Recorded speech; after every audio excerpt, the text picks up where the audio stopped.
त्याग, बलिदान आणि स्वातंत्र्याच्या स्वप्नातून साकारलेले, संविधानाच्या मूल्यांनी उजळलेले, देशप्रेमाच्या जयघोषांनी निनादलेले हे गौरवशाली पर्व. 77वा प्रजासत्ताक दिन. जिल्हा परिषद प्राथमिक शाळा बेलगाव येथे 77वा प्रजासत्ताक दिन अत्यंत उत्साहपूर्ण व देशभक्तिमय वातावरणात नृत्य, नाटक व विविध सांस्कृतिक उपक्रमांच्या माध्यमातून साजरा करण्यात आला. शाळेच्या प्रांगणात राष्ट्रप्रेमाचा स्फुरणारा उत्साह आणि संविधान मूल्यांचा गौरव अनुभवायला मिळाला. कार्यक्रमाची सुरुवात प्रभात फेरीने करण्यात आली. विद्यार्थ्यांच्या देशभक्तीपर घोषणांनी संपूर्ण परिसर दुमदुमून गेला. त्यानंतर ग्रामपंचायत ध्वजारोहण, शिवाजी विद्यालय ध्वजारोहण तसेच जिल्हा परिषद प्राथमिक शाळेतील ध्वजारोहण अत्यंत शिस्तबद्ध व सन्मानपूर्वक संपन्न झाले. कार्यक्रमाच्या प्रारंभी श्रीमती गायकवाड मॅडम यांनी आपल्या सुमधुर आणि आशयपूर्ण शब्दसुमनांनी मान्यवरांचे स्वागत केले.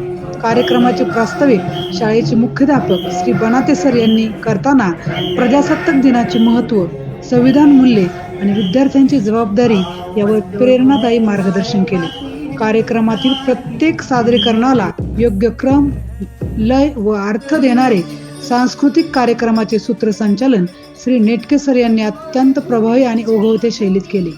कार्यक्रमात सादर होणाऱ्या प्रत्येक उपक्रमाला ताल देणारी वाद्यवादनाची जबाबदारी श्री धामणे सर यांनी कौशल्यपूर्णपणे सांभाळली. विद्यार्थ्यांच्या सादरीकरणाला अधिक उठाव मिळावा यासाठी श्रीमती आदर्श मॅडम व श्रीमती करांडे मॅडम यांनी विद्यार्थ्यांच्या आकर्षक वेशभूषेसाठी विशेष परिश्रम घेतले. ध्वजारोहणानंतर सादर झालेली संगीतमय कवायत, यशस्वी विद्यार्थ्यांचे बक्षीस वितरण, समूहगीत गायन, विद्यार्थ्यांची प्रेरणादायी भाषणे तसेच नृत्य नाटकाचे प्रभावी सादरीकरण यांनी उपस्थितांच्या मनात देशप्रेमाची ज्योत अधिक प्रज्वलित केली. विद्यार्थ्यांच्या प्रत्येक हालचालीत भारत मातेप्रती असलेली निष्ठा व अभिमान स्पष्टपणे दिसून आला.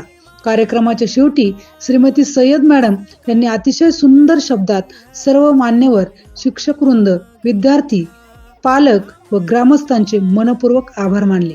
हा कार्यक्रम केवळ एक सांस्कृतिक सोहळा न राहता देशप्रेमाची शपथ, संविधान मूल्यांची ओळख आणि उज्ज्वल भारताच्या स्वप्नांची पायाभरणी करणारा एक प्रेरणादायी अनुभव ठरला.